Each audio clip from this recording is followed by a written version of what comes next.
Hello అండి, welcome to my channel Padmini cook book. Karthika మాసం వచ్చేసింది కదా. ఉల్లిపాయ వెల్లుల్లిపాయ మసాలా ఇవేమీ లేకుండా చాలా సింపుల్గా అందరూ తినగలిగేలాగా మంచి మంచి కర్రీ రెసిపీస్ అయితే చూపిస్తానండి. చాలా సింపుల్గా ఉంటాయి, అలాగే తినటానికి కూడా చాలా టేస్టీగా అయితే ఉంటాయండి. ఇవాళ నేను పాలకూర పెసరపప్పుతో ఫ్రై రెసిపీ చూపిస్తున్నాను. చాలా సింపుల్ అయిపోతుంది. దీనికోసం అయితే ముందుగా స్టవ్ వెలిగించి ఇలా బాండి పెట్టుకుని అందులోకి 2 టేబుల్ స్పూన్ల దాకా ఆయిల్ వేసుకోవాలండి.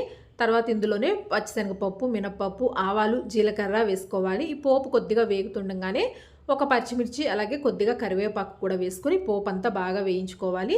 తర్వాత ఇక్కడ నేనైతే ఇంగువ వేస్తున్నానండి, ఎందుకంటే ఉల్లిపాయ వెల్లుల్లిపాయ ఇవేమి వేయట్లేదు కాబట్టి ఇలా ఇంగువ వేసుకోవటం వల్ల మంచి ఫ్లేవర్ వస్తుంది మనకి. ఇలా ఇంగువ కూడా వేసి కొద్దిగా వేయించుకోవాలి.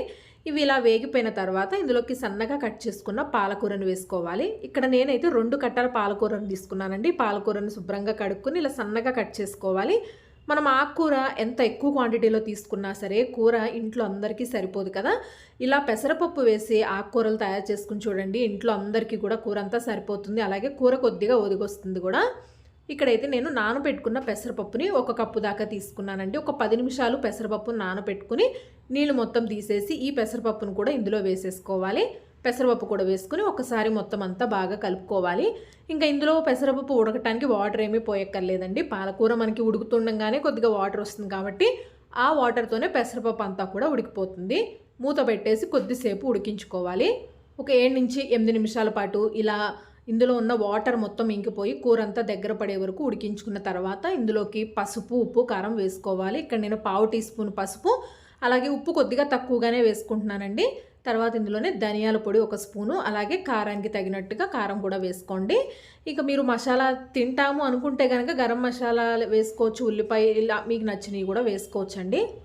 ఉప్పు, కారం, ధనియాల పొడి ఇవన్నీ వేసుకుని ఒక 2 నిమిషాల పాటు వీటిని మళ్ళీ కొద్దిగా ఫ్రై చేసుకోవాలండి. ఉప్పు వేసాం కాబట్టి ఇంకొద్దిగా మళ్ళీ వాటర్ లాగా వస్తుంటుంది కదా, అది మొత్తం కూడా దగ్గర పడే వరకు ఇలా బాగా ఫ్రై చేసుకోవాలి. ఇలా ఫ్రై చేసుకుంటే మనకి పాలకూర పెసరపప్పుతో ఫ్రై రెడీ అయిపోతుందండి. చాలా టేస్టీగా ఉంటుంది. ఇందులో మనం ఉల్లిపాయ వెల్లుల్లిపాయ ఏమి వేయకపోయినా కూడా చాలా కమ్మగా ఉంటుంది, పెసరపప్పు వేసాం కాబట్టి. అలాగే కూర మొత్తం కూడా ఇంట్లో కూడా సరిపోతుందండి అందరికీ. చాలా బాగుంటుంది. ఇది చపాతీలో కూడా సైడ్ డిష్గా కూడా నంచుకోవచ్చు, అంత బాగుంటుంది. తప్పకుండా ఈ కార్తీక మాసంలో సింపుల్ అండ్ టేస్టీ ఫ్రైని మీరు కూడా తయారు చేసుకోండి.